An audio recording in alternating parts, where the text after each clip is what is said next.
Hello friends, আসসালামু আলাইকুম। সবাই কেমন আছেন? আশা করি সবাই ভালো আছেন। আমার দুই রাজকন্যা ঘুমন্ত একদম, এত জ্বালাচ্ছিল যা ঘুম না পাড়িয়ে আমি কাজ করতে পারছিলাম না। এটা রাতের দৃশ্য, তার বাবার কাছে শোয়াই রেখেছিলাম। দুই রাজকন্যা খুবই গরম, এসি ছেড়ে দেওয়ার পরে তারপর আমার দুই রাজকন্যা ঘুমায়।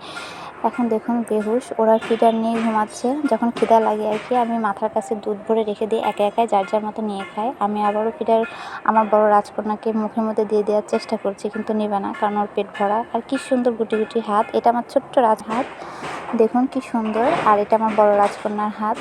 এই তো পা আমার বড় রাজকন্যার, কি সুন্দর! মাশাআল্লাহ মাশাআল্লাহ। আমি একটু নেড়ে চেড়ে দেখছিলাম আমার মেয়ের হাত পাগুলা। আর এটা আমার ছোট্ট রাজকন্যার পা, একদম বাবার মতো হয়েছে, দাদির মতো হয়েছে। আর এদিকে আমি সুন্দর করে গুছিয়ে রাখলাম। আর এদিকে আমার বড় রাজকন্যার পাটা দেখতেই পাচ্ছেন, এটা কি পিপির মতো হয়েছে। পিপি মানে ফুপু, আমার ননদ।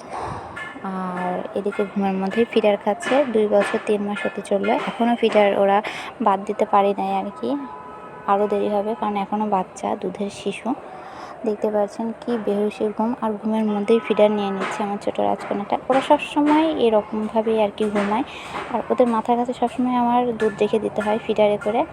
ওরা ঘুম থেকে উঠে জায়গা পেলে ওদের যখন খিদা লাগে একা একা নিয়ে খায়। এটা কিন্তু ওদের 5.5 মাস থেকে 6 মাস থেকে ওদের এইটা শুরু।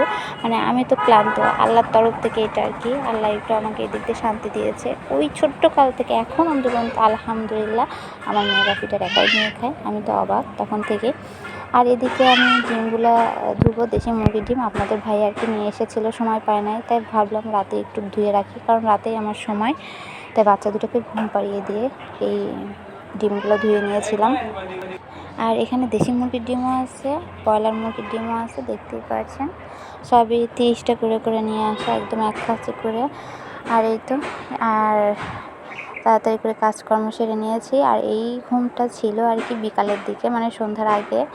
বাবার কোলের মধ্যে নিয়ে যায়, এইভাবে ঘুমায়। মানে বড় মেয়েটা সবসময় বাবার কোলের মধ্যেই ঘুমায়, আগাগোড়ার থেকেই, একদম মাছি ঘর থেকে না, এই তো রিসেন্ট আর কি।